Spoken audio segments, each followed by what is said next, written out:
Selamat pagi, sahabat Ragam. Apa kabar Anda hari ini? Semoga sehat dan tetap semangat menjalankan segudang aktivitas yang telah menanti. Untuk menyongsong hari ini, Ragam Indonesia hadir untuk memberikan rangkaian informasi yang berasal dari belahan bumi Nusantara. Sahabat Ragam, informasi pertama kita akan berkenalan dengan kreasi kudapan yang dapat menebarkan kelezatan di mulut. Nah, tak ada salahnya jika Anda menikmati makanan ringan yang penuh kreasi dan tak kalah lezatnya seperti informasi berikut ini.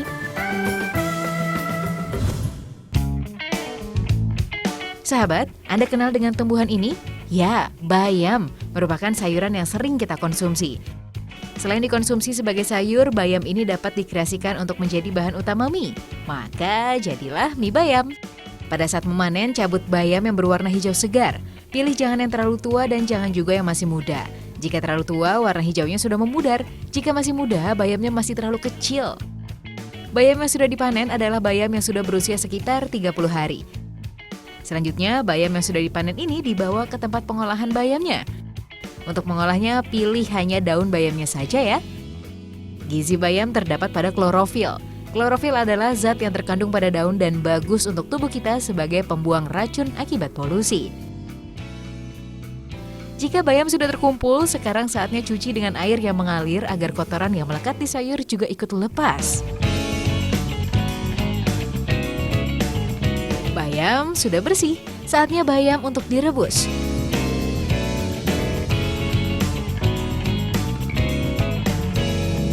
Perebusan ini hanya dilakukan selama setengah jam saja, sebab kalau kelamaan akan merusak gizi pada bayam.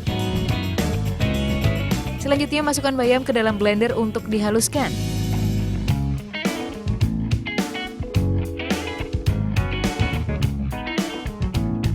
Kemudian campur ke dalam tepung terigu, lalu digiling dengan menggunakan mesin giling agar adonan menjadi halus. Sebelum menjadi mie, adonan harus dicetak dalam bentuk lembaran dulu. Dari lembaran inilah selanjutnya adonan bayam disisir menggunakan mesin agar menjadi helaian mie. Lihat sahabat, unik ya, mie-nya berwarna hijau.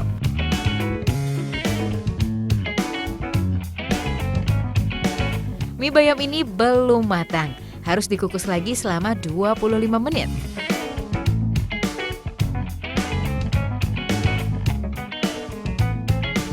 Setelah itu mie harus diurai dulu agar tak menempel satu sama lain. Helai demi helai diurai dengan cara digoyang-goyangkan. Kalau sudah, masukkan ke dalam cetakannya.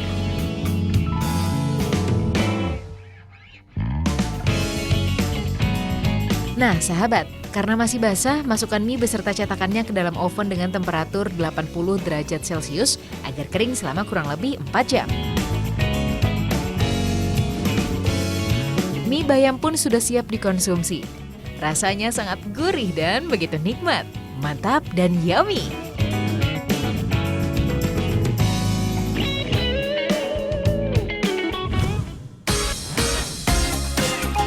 Sahabat Ragam, kudapan berikut ini pasti Anda pernah mencoba. Ya, biskuit adalah kudapan yang begitu familiar. Nah, biskuit ini berbeda dengan biskuit lainnya. Ini dia, biskuit sayur. Mumpung lagi ada di pabriknya, yuk kita lihat proses pembuatannya. Pertama, siapkan adonannya dulu, masukkan tepung terigu ke dalam tepung pengolahan sebanyak 24 sak.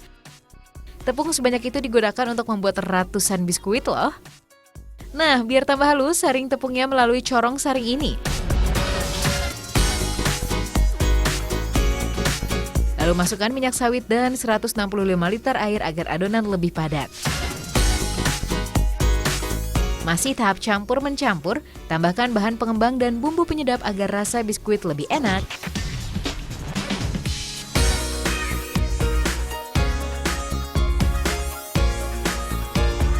Nah, ini dia bubuk sayurannya. Lalu masukkan ke dalam adonan.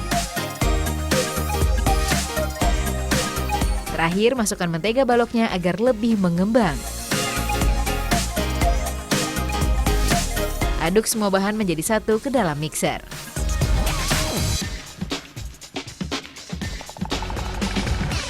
Nah, ini dia hasil adonan yang sudah jadi. Selanjutnya, masukkan ke dalam mesin cutting atau pemotong dengan cara ditumpahkan.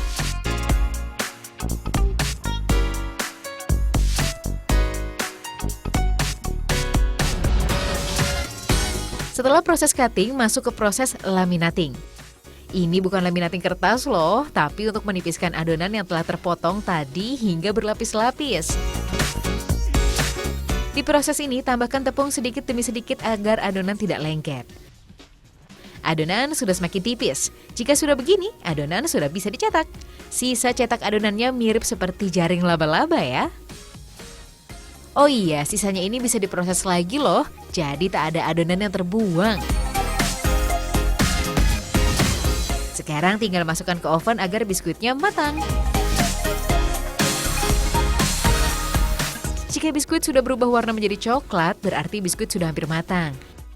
Melalui ban berjalan ini, biskuit sayur yang sudah matang dilapisi dengan minyak kelapa sawit agar tampilan dan rasanya semakin sedap.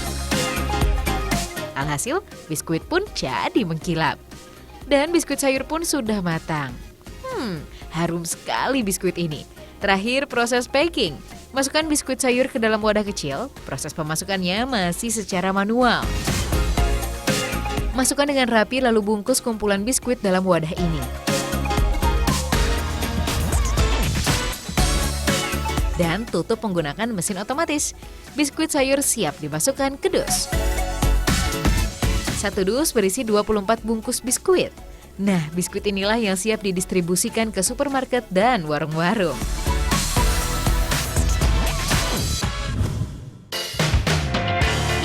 Selesai menikmati mie ayam dan biskuit sayur, kini saatnya segarkan tenggorokan Anda dengan es krim seledri. Es krim seledri kira-kira seperti apa ya rasanya? Jangan-jangan nanti seperti sayur sop. Seledri atau Apium graveolens ini kaya dengan provitamin A, B, C, dan vitamin K. Selain dikonsumsi sebagai sayur maupun jus, seledri juga bisa diolah menjadi es krim seledri. Bahan-bahannya daun seledri, kuning telur, santan kelapa, gula pasir, coklat bubuk, es batu, dan masih banyak lagi. Pertama, buat dulu sari seledrinya. Seledri dihaluskan menggunakan blender dengan dicampur air. Kemudian disaring dan rebus sampai mendidih.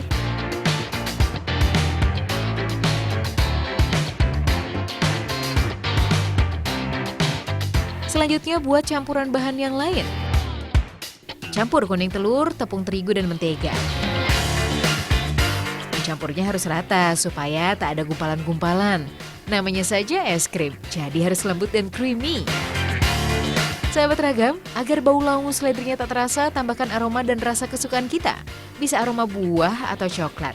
Kemudian tambahkan air dan aduk dengan blender. Lalu barulah campurkan sari seledri. Setelah itu bahan es krim ini dimasukkan ke dalam freezer sampai es krimnya mengeras. Jadi tak sabar menunggu es krim seledrinya jadi. Es krim ini masih memiliki sedikit aroma seledri. Saat es krim ini menjamah lidah, tak hanya dingin yang menyapa. Rasa lezat dan manis pun begitu menggoda.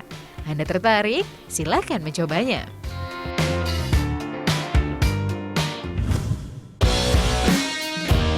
Sahabat, kudapan unik berikut ini tidak menggunakan sayur sebagai bahan utamanya, melainkan buah sukun. Tanaman sukun termasuk ke dalam tanaman langka. Namun siapa sangka, tanaman ini mudah dijumpai di daerah Bantul, Yogyakarta. Anak-anak di sini langsung mengambil buah sukun dari pohonnya. Sukun itu bahasa Jawa yang artinya tanpa biji. Buahnya mirip nangka, tapi tidak berbiji. Buah sukun ini dapat dikreasikan untuk membuat kue brownies. Inovasi baru nih. Untuk membuat kue ini, pertama bersihkan sukunnya dari getah yang menempel. Setelah itu belah dan kupas kulitnya. Rendam irisan sukun ke dalam air garam agar hilang getahnya. Jangan rendam lama-lama ya, rendam 5 menit saja. Kemudian angkat dan tiriskan airnya. Irisan sukun harus dikeringkan dengan cara dipanggang dalam oven. Panggang dengan suhu 100 derajat Celcius selama 20 menit. Sukun yang sudah kering akan menjadi keripik. Keripik ini dihaluskan sampai hancur agar menjadi tepung. Kemudian blender sukunnya sedikit demi sedikit.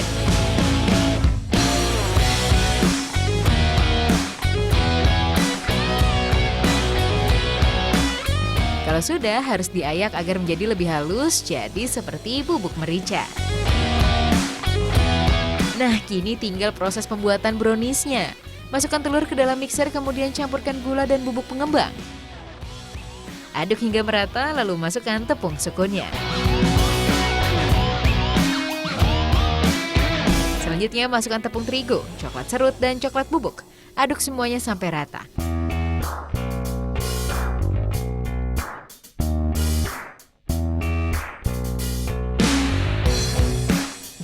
Lalu tuang adonan ke dalam cetakan, kemudian taburi kacang tanah cincang di atasnya. Mantap!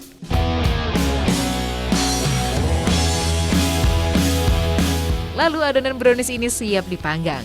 Panggang kue brownies sukun ke dalam oven bersuhu 180 derajat Celcius selama 20 menit.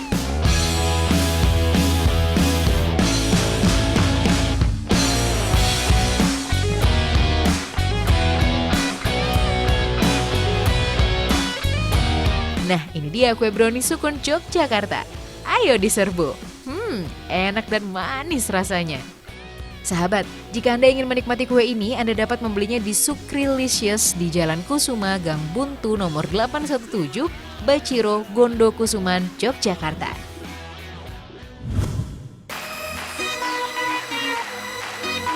Sudah kenyang karena kelezatan kreasi kudapan? Kini saatnya kita buat eksperimen dengan mengolah benda di sekitar kita untuk dijadikan bahan bakar alternatif. Seiring dengan kemajuan ilmu pengetahuan dan teknologi, bahan bakar bisa didapatkan dari lingkungan sekitar kita, mulai dari alam hingga dari benda yang sudah dianggap sampah. Namun siapa sangka, bahan bakar yang dihasilkan mampu menyalakan api pada kompor dan digunakan untuk memasak. Penasaran benda-benda apa saja yang dapat menjadi bahan bakar alternatif? Mari kita simak informasi berikut ini.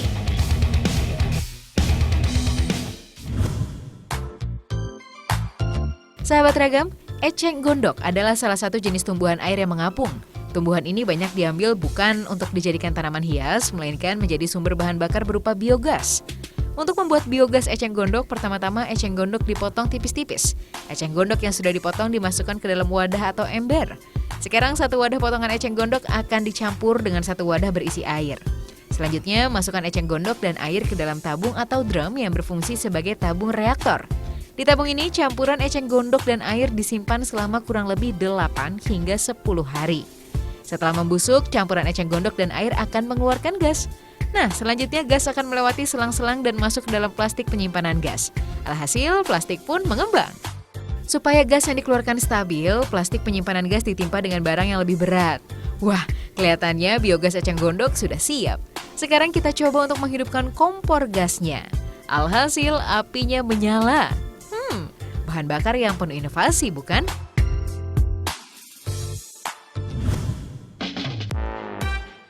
Masih bagian dari tumbuhan, buah pun dapat dijadikan bahan bakar alternatif.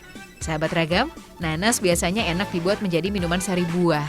Namun kini, air nanas diolah menjadi bahan bakar alternatif yang ramah lingkungan dan bebas polusi. Bahan bakar alternatif ini bisa dijumpai di daerah sentra penghasil nanas. Ya, Subang, Jawa Barat. Proses pembuatannya, 1 liter air nanas dimasak terlebih dahulu selama 15 menit. Sambil menunggu air nanas dimasak, saatnya buat bahan tambahannya. Bahannya ada pupuk ZA, NPK, dan ragi. Jadi seperti menanam pohon ya, pakai pupuk segala. Ragi biasanya mengandung mikroorganisme atau makhluk hidup yang ukurannya kecil. Mikroorganisme dalam ragi ini yang akan memfermentasi atau mengubah air nanas menjadi etanol. Etanol inilah yang digunakan sebagai bahan bakar. Campur 65 gram pupuk ZA, 14 gram pupuk NPK, dan ragi sebanyak 10 gram. Jangan lupa ditambah air. Aduk sampai merata. Setelah air nanas dimasak lalu didinginkan. Kemudian baru masukkan ke dalam dirigen. Sekarang barulah saatnya dicampur dengan campuran pupuk dan ragi. Nah, campuran air nanas ini kemudian dimasukkan ke dalam alat destilator untuk memurnikan air nanas hasil fermentasi. Panaskan dengan suhu 80 derajat Celcius, uap hasil pemanasan akan didinginkan di tabung pendingin. Setelah 1 jam, jadilah etanol pengganti minyak tanah atau bisa disebut mitanol yang kepanjangannya adalah minyak tanah etanol. Sebelum dipakai harus dites terlebih dahulu berapa kadar alkoholnya. Masukkan mitanol ke dalam gelas ukur dan tes dengan alkohol meter atau alat ukur kadar alkohol. Kadar alkoholnya ternyata 96%, pas dan cocok untuk bahan bakar. Dengan kadar 96%, mitanol pun mampu menyalakan kompor. Dan sekarang mari coba untuk menggoreng telur. Telur pun matang dan saatnya dinikmati.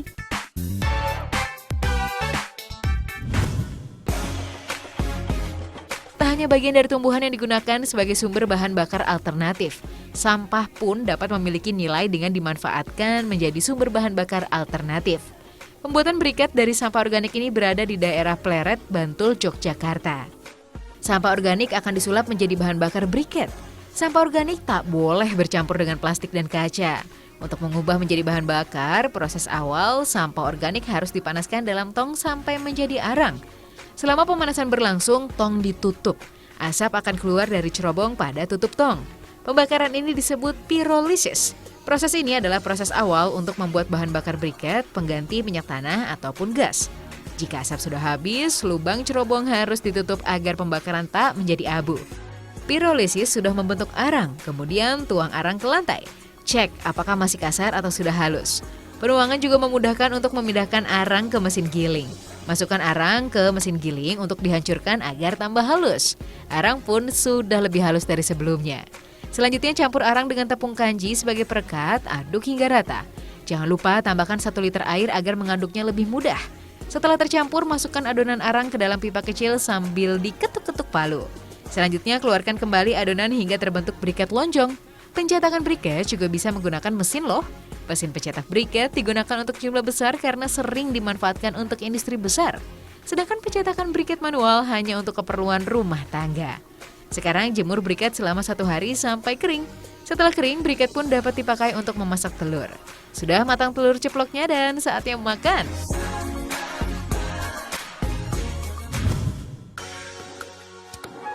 Sahabat Ragam, tetap terus perluas wawasan Anda mengenai kekayaan fauna di negeri kita tercinta ini. Fauna kali ini berada di Bukit Andaleh yang berada di Kabupaten Tanah Datar, Provinsi Sumatera Barat. Daerah Andaleh memang masih banyak dihuni oleh hutan dan perbukitan. Nah, kira-kira hewan apa saja ya yang bersemayam di bukit ini? Yuk, mari kita simak informasi berikut ini.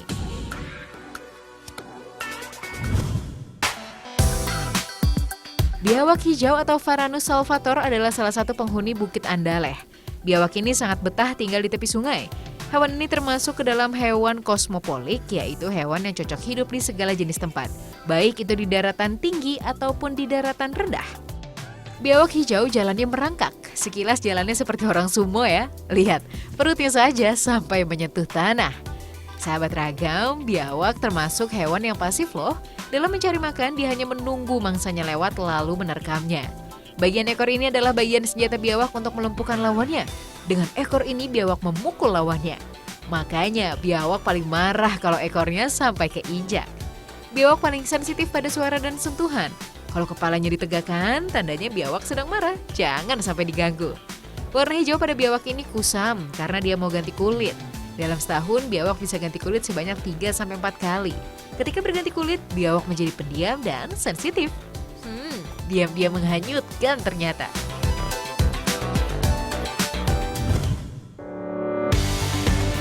Masih dari jenis hewan amfibi, Bukit Andaleh juga dihuni oleh labi-labi atau Dogania subplana. Sahabat Ragam, sangat jarang labi-labi muncul di siang hari. Biasanya siang hari mereka bersembunyi di lumpur. Labi-labi adalah jenis hewan nokturnal alias hewan yang biasa keluar malam hari. Labi-labi sangat senang menyusuri sungai, berasa berjalan di pinggir pantai. Labi-labi sukanya panas-panasan sambil berjemur. Berjemur merupakan kebutuhan si labi-labi karena air yang menempel pada cangkangnya akan mengering sehingga jamur dan parasit yang merugikan pun akan mati.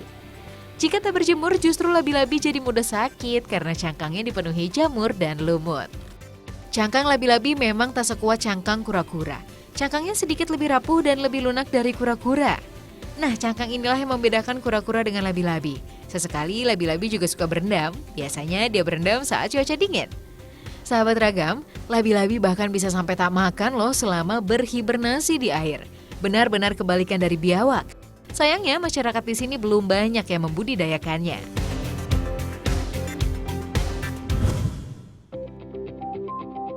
Sahabat Ragam, binatang terakhir yang terdapat di Bukit Andaleh adalah kumbang kulit kayu atau ada yang menyebutnya kumbang tanduk.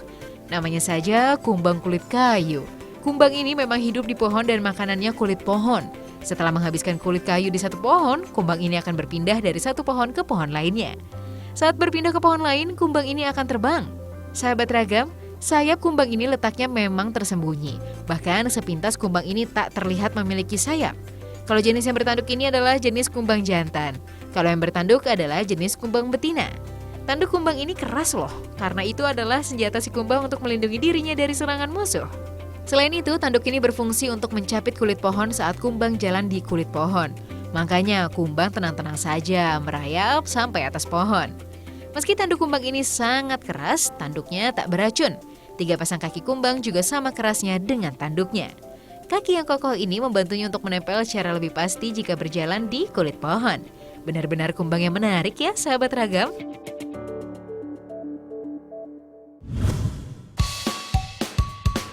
Jangan kemana-mana ya, sahabat Ragam, karena Ragam Indonesia masih akan kembali menyapa Anda. Tetap di Ragam Indonesia.